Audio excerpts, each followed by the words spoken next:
Good morning. Thanks very much for taking the time today to join us. I'm Phil Pennington. I'm the Acting Head of Audit Consultancy at the British Safety Council.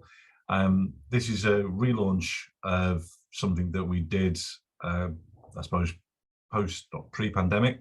We started to do bits of it post-pandemic, and we're looking to do more of these sessions. The idea being is that we can impart our experience and our knowledge, things that we see on a regular basis. And joining me this morning is Jodie Francis. She's a member of my team. She joined us back in 2022, and she worked intensively within one of the largest infrastructure projects in London, where obviously management of contractors is always a challenge. That said, I think we can all agree that all organisations have some form of contractor management. That could be from cleaning contractors through to FM providers, or more complex specialist operations. What we're going to do this morning, it's quite a relaxed format, it's conversational, so hopefully you'll get a lot of information and some ideas from it. We're going to look at some key issues that often arise within the contracting environment, and hopefully some of the suggestions and the approaches that we talk about might resonate with you and offer avenues that maybe you haven't previously thought about. Excuse me. So first of all, we're going to let's focus on selection and procurement. So Jodie, for those of people who may not be aware, we know we use the phrase quite a lot, but what is a PQQ? And what do you see the value in that in the procurement process? A PQQ is a pre-qualification questionnaire. It's your first stage initial assessment of a supplier's suitability and eligibility to bid for a contract. So it enables the buyer, as in your organisation, to provide a short list of contractors for the next review stage. However, something that we see a lot in audits, and this is across various industries as well, is that it's important to remember that PQQs are just that. They are pre-qualifying, and they are often misused as the only part of a selection process, when in reality they should just be that initial stage. Yeah, I think we see it, both of us have seen it when we've been auditing as well, and we see the reliance on PQQs can be quite intense. But obviously, health and safety people, I'm sure, who are on this call will know that we need to be involved in the process of procurement and the selection. But the difficulty, I think most would say, at what point should we be coming in, and at what level should we be coming in from your experience?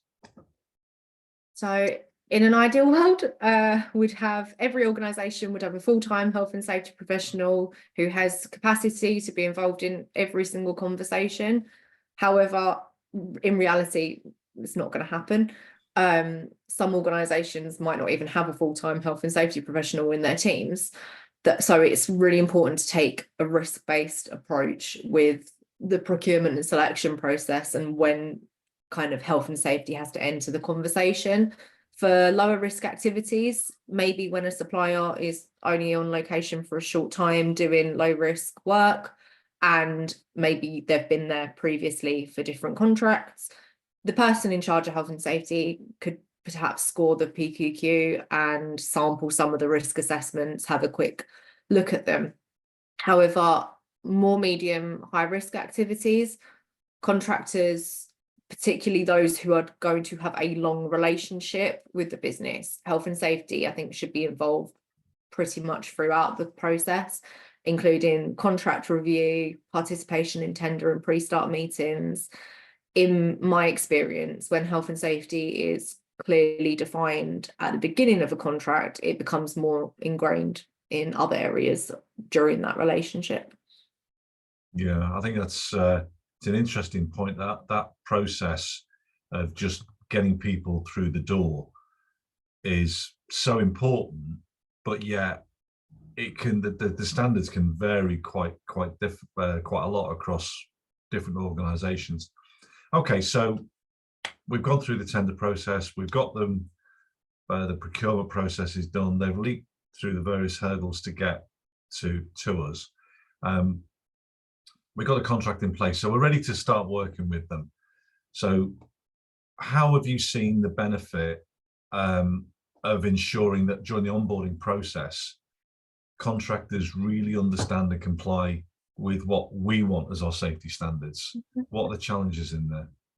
So, as we've spoken about previously, the most important, expensive and risky aspects of the work being undertaken should be discussed before the work is even approved, because it's going to be the same for most of the contractors that are coming in. However, in my experience, the most vital part of any contractor relationship is that initial post-stage contract where needs and expectations are set out and established, particularly with those who are day-to-day working with the contractor, be that health and safety, factory managers, project managers, supervisors. And this can be both at organisational and local levels.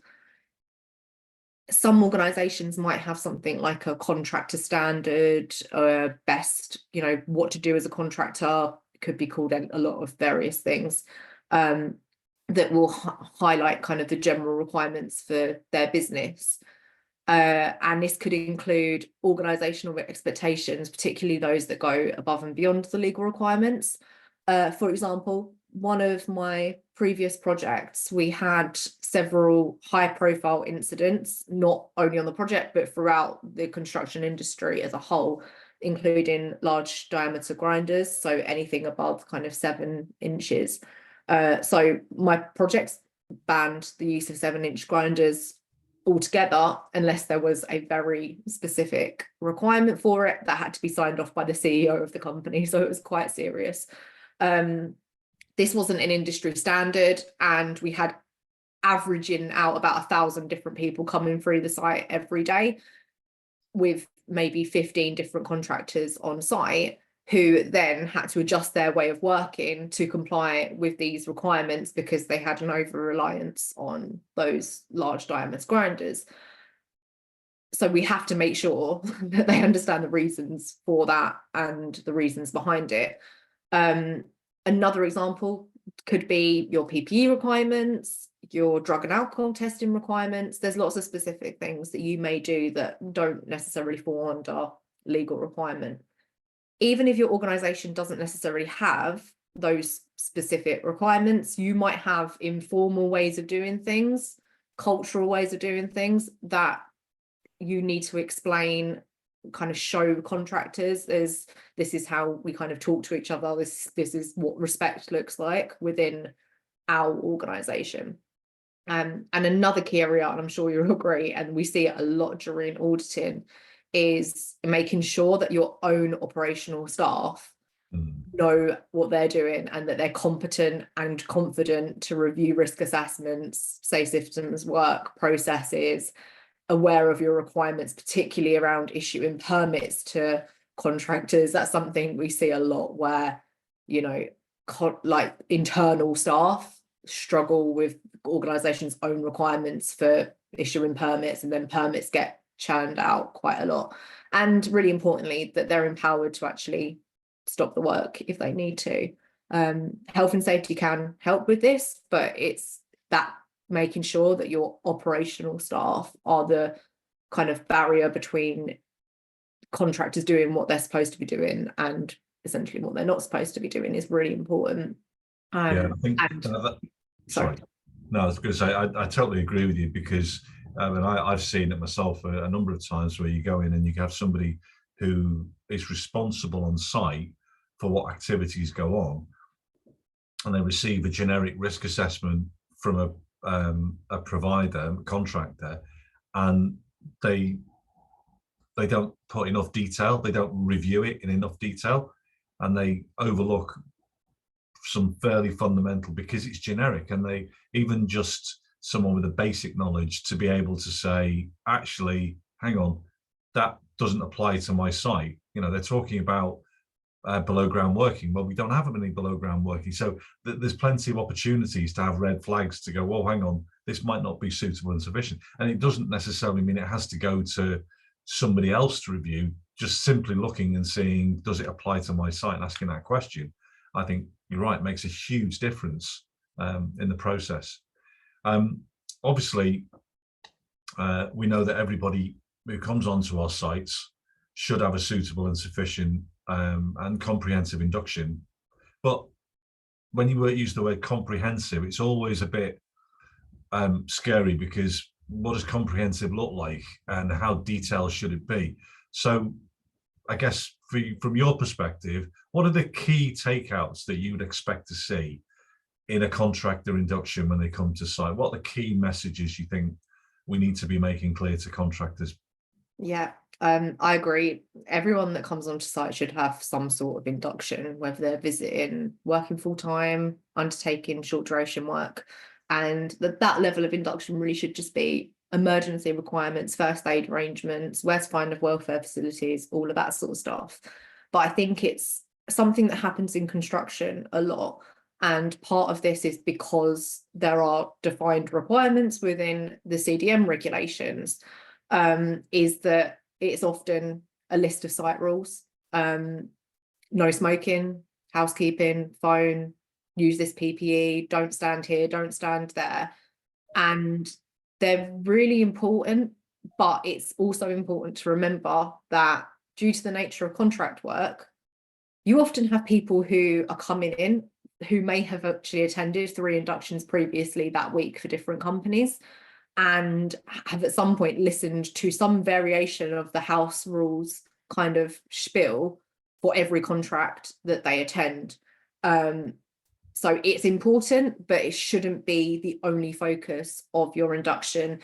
Induction, particularly when you have a longer contractor coming on, is that first introduction to your organisation, and providing some detail on what you do as an organisation, what your values are. I've spoken about this previously, what respect looks like, having an open dialogue between some of those rules and processes. For example, I spoke about the grinders earlier. If an incident has facilitated that rule, explaining to people why that rule's in place and this is where it's come from is more likely to stick in their head than just giving them a generic list of site rules. It's also very important, I think, that you do make sure that you're fulfilling any like legal duties and things like that, and making sure that contractors are aware of not only what they're doing, that you know that they know what they're doing as well, and that they know what other people in the area are doing, particularly if you're working with lots of different contractors in a kind of smaller space. But this doesn't necessarily have to be part of the induction. It can be done within a site briefing to prevent unnecessary information filling people's heads. I think that's important, because there's a very fine balance, isn't it, between information that's necessary and stuff that becomes like just white noise, and with I guess the communication bit. I'm interested on that issue about the organisation values. I think it's something that we don't always capture, because as you mentioned earlier, you've got contractors who might be flipping from one client to another in the space of a month, and each have got unique, we might not judge right or wrong, but they have unique particular organizational expectations and requirements, but often we don't always make it clear what those are. And I think, as a takeaway from anybody on this call is just think about your organization, because I think your organization has a big part to play in this, because these people are your advocates. These are the ones who are going to be doing work on your site. All right, so again, I'm sure people who frontline practitioners, you experience the challenge of keeping track of your contractor's safety performance. So, Jodie, what could you outline a couple of areas you think organizations should consider in the way they monitor, to effectively monitor, I guess, the contractors, to make sure they're compliant with our expectations, legal expectations? Yeah, so I keep going over the same thing over and over again, but it's so important to make sure that expectations are set at the beginning of any contract. If an organisation is never going to be able to effectively monitor contractors' activities and ensure compliance if those expectations are not set at the beginning as what those are. That said, that sometimes doesn't happen. Sometimes people come in to an organisation a bit later on, the contractor might have been there for a year. So what can you do if you're going into a kind of that already existing relationship? You can't ensure compliance if the reasons for compliance are not understood or even resented by contractors. KPIs generally are a very good example of this, and we see it a lot when we go and audit, is that the KPIs are linked to financial repercussions. They might not be achievable, they might not be smart, and if they're not obtainable and they're not discussed with the contractors about the reasons why you're putting those KPIs in place, they may stop striving to achieve them. And then that won't only lead to health and safety problems, that can lead to performance problems across the board. Another area is health and safety inspections. I see it a lot. I've seen it in my own sites when I've had contractors come in to do their own health and safety inspections. And I've ended up with a list of demands of this needs to be fixed, that needs to be fixed. Let's, just over email, hasn't come and had a conversation with me.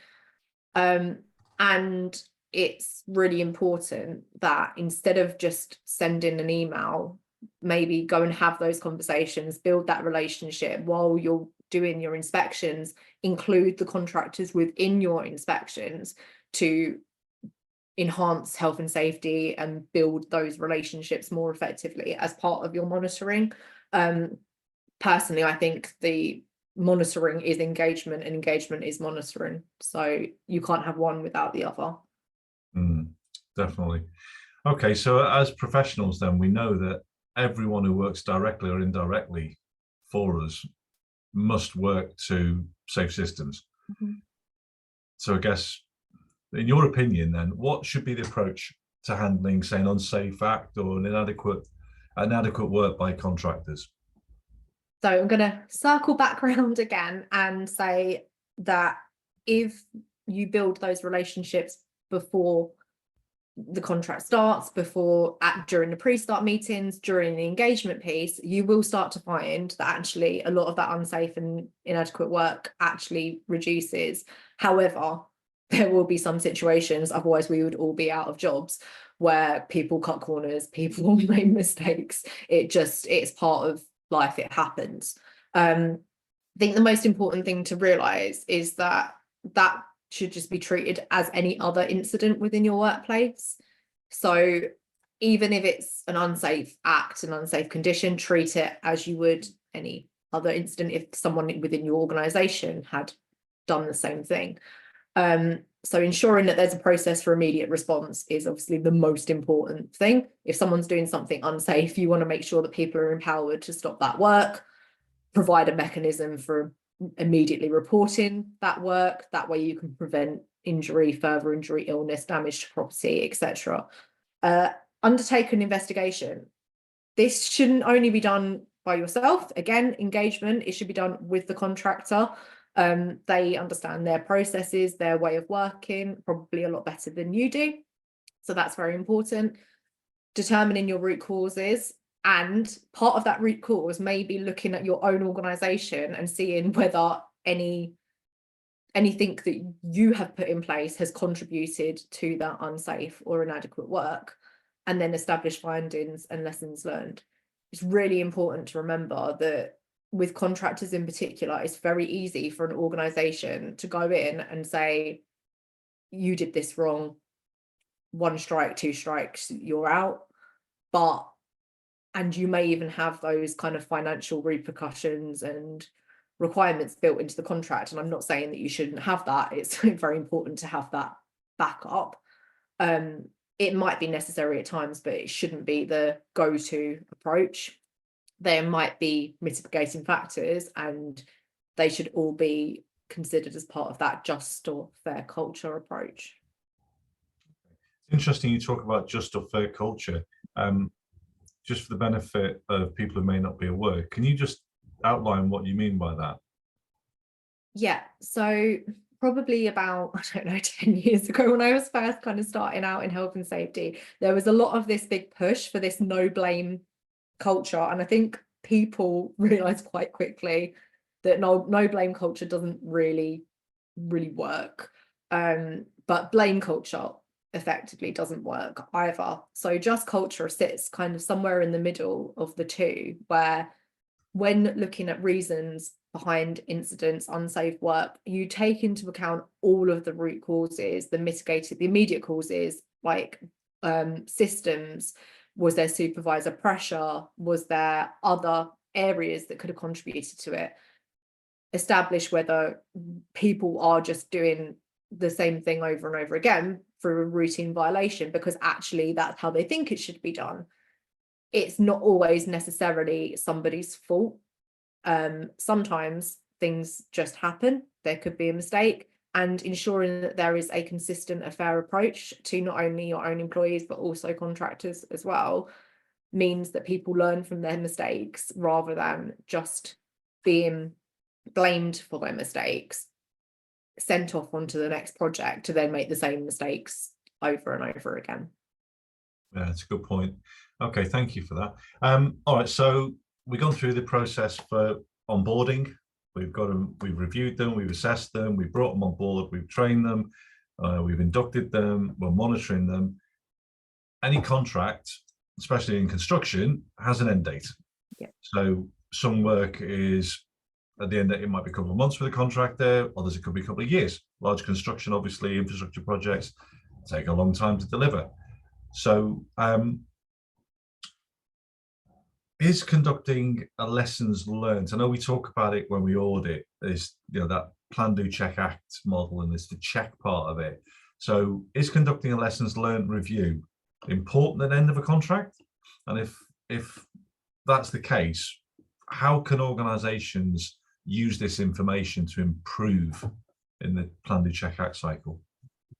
Yeah, end of contract reviews, in my opinion, is one of the most valuable things that's been developed kind of within the UK construction and the major project industry especially. And I think that lots of different industries would be able to benefit through these, even if it's not a formal approach, but they don't tend to do them as often. If you're working with a contractor, be that 5 days, 5 minutes, 5 years, they will provide you with some insight into different ways of working. This could be the way that they do their briefings, the way that they review their risk assessments, technology, processes. One really good example that a lot of people can take from contractors generally is contractors go into lots of different sites, lots of different locations. So their lone working processes tend to be more robust than perhaps you would have ordinarily in a kind of situation like a factory or something like that, where you may only need lone working on a limited scale. So it's good to take the best bits from what all of your contractors are doing. There may also be things that worked well, things that didn't work well. You want to make sure that you're formalizing that and putting the things that you want to go forward that worked well and the things that you absolutely don't want to happen again into your contracts going forward, to make sure that that lesson has been learned and we now have an approach for it. On a more negative note, there are some contractors, you've tried this, you've tried building relationships, you've tried everything you can, you just don't ever want to work with those people again because they're terrible. It does happen, and that relationship beyond repair. A lessons learned review can give you a formal reason for that, so that you can then go to your procurement person or your senior managers and say, look, I have a specific list of reasons why we shouldn't be working with these people again. And then that gives it more than just I personally don't like this company approach. I think it's really important as well that even if you don't have a formal end of contract review, because it's normally business as usual, people are coming in, generally you don't have time bound contractors, it's just as and when you need a light fixing or your elevators being repaired or something like that.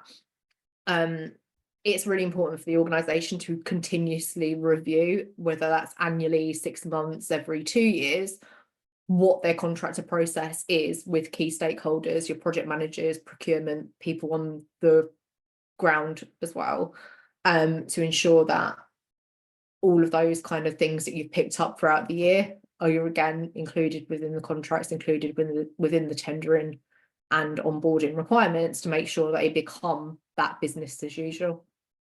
Okay, it's a good point. Thanks, Jodie. I think you're right on the review bit as well. I guess having those organisations, as you say, that just it ain't working with them because there's huge problems, articulating what those problems are and actually feeding back to the client, to the company, and so this is the reason why I'm being open and transparent. It's sort of in a pretty, well, probably in a cruel way, but a really important way, is actually helping them as well, because they can reflect from a business perspective, because we all live in the real world, which is reality is business needs to be done. And if companies are not having the opportunity to re-tender for work because they've got a significant problem, then I guess really it's our responsibility to make sure that we tell them where they need to improve. And it's then up to them to make a commercial decision, as well as a moral one from a health and safety perspective, whether they should make the changes that we think are necessary. So I think that's a really important point. And thank you. You raised some really good points for there, I think, to consider. So just to reiterate Jodie's point there, guys, you really need to have that lessons learned out of any contract. You know, it's an area where the plan, do, check, act, you know, we talk about it a lot in health and safety, but the checking part and then taking actions off the back of checking is a really fundamental part. This, you know, from an auditing perspective, which is what Jodie and I see quite a lot, is that isn't always done. So please take away that as an issue for continual improvement. Well, thanks, Jodie. I think you've offered some interesting considerations there that maybe people know about and maybe haven't occurred to some. So Susanna, have we any questions that have come in since the start? Hi, Phil. Yes, we do have a couple of questions. So the first one is in a PQQ, we have requested ISO 45001. Is it a normal practice? Jodie, do you want to take that one? So again, like as we spoke about previously, PQQs, by all means request 45001 as a requirement for your PQQ itself, but you still need to remember that PQQs are just that, pre-qualifying. I've said it and I'll keep saying it over and over again. Just like that, please don't rely just on 45001 to show that a company is going to be a good fit for your organization, is able to work to your processes and your systems, and is good culturally for your organization as well. We audit 45001 all the time, and it's a snapshot, so they could have done their 45001 3 years ago and provided you with that certificate. They have the surveillance visits, it's a snapshot of what people see on the day. So you still need to make sure that you're doing that due diligence and you're not just relying on that certificate as your only means of checking kind of health and safety competency. I think it's a good point, and especially the issue about cultural fit, because I know it's very difficult to sort of lever in cultural fit into a PQQ, but if the company doesn't fit with your ethos, then a PQQ getting over the first stage with a certification doesn't always cover all the bets. So it's always better to think a little bit outside just certification. Susanna, any other questions? Yes, I've got an extra one. And they're asking, I know monitoring is important and we do have a regular contractor meeting. Are these enough? Oh, Jodie, you've probably got more frontline experience on a construction on that. I would say contractor meetings as a start are a good benchmark. It's a good setting, but like anything, when it comes to a meeting, you have to make sure there's clear actions and there's obligations, and these are time bound. What you don't want is to be looking back over all the contractor meeting notes where people are saying there's loads of things that need to be done and there isn't an action that's come out of any of them. So I would say being rigorous with your contract meetings, have expectations, have targets, have within those expectations, make sure that people know there are consequences if that isn't done. Work could stop. If there's 3 or 4 issues that come out on a contractor review which are fundamentally flaws that need to be addressed, you have to put a consequence. Otherwise, and Jodie, you might have seen this, I've seen it quite recently, you've got an action list that's huge, absolutely huge, and you look back and think, well, the first time it was picked up in 2023, we're now into 2024 and it's still on the list, and there's no updates or any indication of where they've gone with it. So red flags, I guess. So auditing on top of is probably a good starting point, but everything has to be proportionate. I think as well, just jumping on that one, that I really love a good contractor meeting, but I've also been on both sides as working for the principal contractor. You're in a unique position where you're both contractor and working with contractors as your subcontractors. And I have personally sat in a meeting before where the client has just beaten us down and down and down, all the stuff that we've done wrong over the last week, no matter how insignificant you may think it is, with no positives. And I think that's a really important factor as well.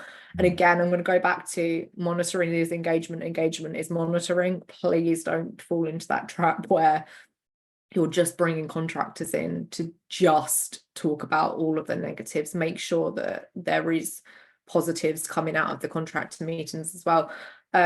Something I think works really well if you're kind of larger organization, you've got lots of contractors, is 6 monthly full contract meetings where lots of people come together, maybe even kind of more senior people within the organization can share some of the things that they've seen on other projects, other organizations that are working well, and just remember that these people are valuable insight for you as well to your competitors. So make sure that you're using that, bring them in, say, oh, what's this person doing that's really innovative, because that your competitors aren't going to tell you that, but your contractors will. Good point. Any other questions, Susanna? No other question, Phil. No, okay. Well, obviously, if you have any other questions that you want to ask, please feel free to drop us a line and we'll try and answer them as best we can. Just a plug for our services. Obviously, Jodie is one of my team as Audit Consultancy. We've got an extensive range of experienced auditors, and we're often asked to support clients with assessing the effectiveness of contractors, so contractor management, how contractors are being managed, and all the positives that Jodie's quite rightly outlined, and all the areas for improvement. So if you'd like to know more about this or any of our other consultancy or audit services, we're more than happy to discuss them with you and see where we can help you. So that's just a plug from us. Thank you very much indeed for your time this morning. I hope you found it useful, and that you've got something out of it, and enjoy the rest of your day. Goodbye all. Thank you. Oh, there is a question.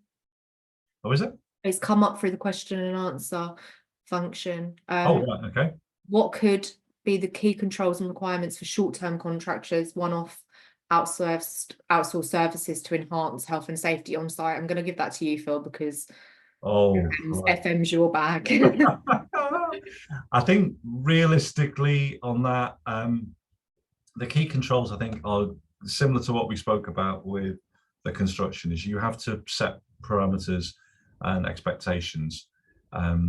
When you've got outsourced subcontractors who are coming in to do specific bits of work, I think what you often find is you can go over the top, but you have to balance it. And the key controls is going to be communication. So they need to talk to you about what's going on. You're going to have SLAs in place anyway. So the SLAs will also give you some indicators. So I would say use those two for your starting point, and then just develop as you go along with these people. What you will find is you will start to pick up on some of the key factors, but it is dependent on what they're doing, because what you would expect for a cleaning company, for example, will be different than what you would expect for your air conditioning maintenance engineers. So you've got to be thinking about who's the group that you're talking about. Hopefully that answers your question. Yeah. Okay, well, thank you, everybody. Sorry, another one. We have got another one, but what do you think about a weekly contractor meeting? Well, I think I'll answer that one. I think it depends on parameters. Again, you need to have a clear agenda on that weekly contractor meeting. Who's attending? I wouldn't suggest that health and safety go to do a weekly health contractor meeting. Generally, it should be operational teams. So ensuring they're great, as long as there is a clear agenda and parameters for it. Right. Any more before we wrap up? Yeah, no more question, Phil. Okay. I Well, also would like to thank you, Phil and Jodie, to join today and meet the webinar, and wish you all a good day or good evening. thank you all. Thanks, everyone. Thanks. Bye-bye.